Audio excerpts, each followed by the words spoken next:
ஆட்சி வந்ததுக்கு பிறகு சமூகம் சார்ந்து கொலைகள் நடந்துகிட்டே இருக்கு. நேற்று கூட கோயம்பேடுல ஒரு பெண் வந்து கொடி, அதாவது கட்சி கொடியை போட்டு அவங்கள காரை வச்சு ஏத்துற அளவுக்கு ஒரு கொடூரம் நடந்திருக்கு. ஆனா காவல்துறை கையில் வச்சிருக்கக்கூடிய முதலமைச்சர் அமைதியாக தான் இருக்காரு. உலகம் பூரா கொலை நடக்குதுங்க. உலகம் பூரா பெண்களுக்கு எதிரான குற்றம் நடந்துக்கிட்டு இருக்கு. இதை பல முறை சொல்லியாச்சு.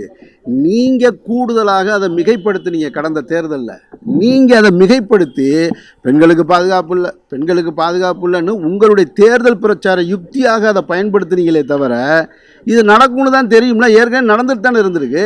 அப்போ குற்றம் நடக்கிறத தடுக்க முடியாது. நடந்த குற்றத்துக்கு உடனடியாக நடவடிக்கை எடுத்தாங்களா? கைது செய்யப்பட்டாங்களா? அதை மேற்கொண்டு அதை பரவ விடாமல் தடுக்கிறாங்களா? அப்படித்தான் நம்ம பார்க்க முடியுமே தவிர தனி மனிதன் எங்கேயோ செய்கிற தவிர ஒரு அரசாங்கம் எப்படி தடுக்க முடியும்? எந்த அரசாங்கம் தடுக்க முடியும்?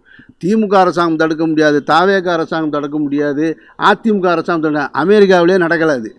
அப்போ நடந்த உடனே அதுக்கு என்ன ஆக்ஷன் எடுக்கிறாங்க அப்படின்றது தான் இதில் ரொம்ப முக்கியம். அதை வச்சு தான் நம்ம ஒரு அரசுக்கு ஆதரவு நிலைப்பாட்டை எடுக்கணுமே தவிர, அப்போ நீங்கள் தேர்தல் பிரச்சாரத்திற்காக உங்களுக்காக வாக்குகளை பெறணுன்றதுக்காக இது மாதிரியான குற்றச்சாட்டை சொன்னீங்க.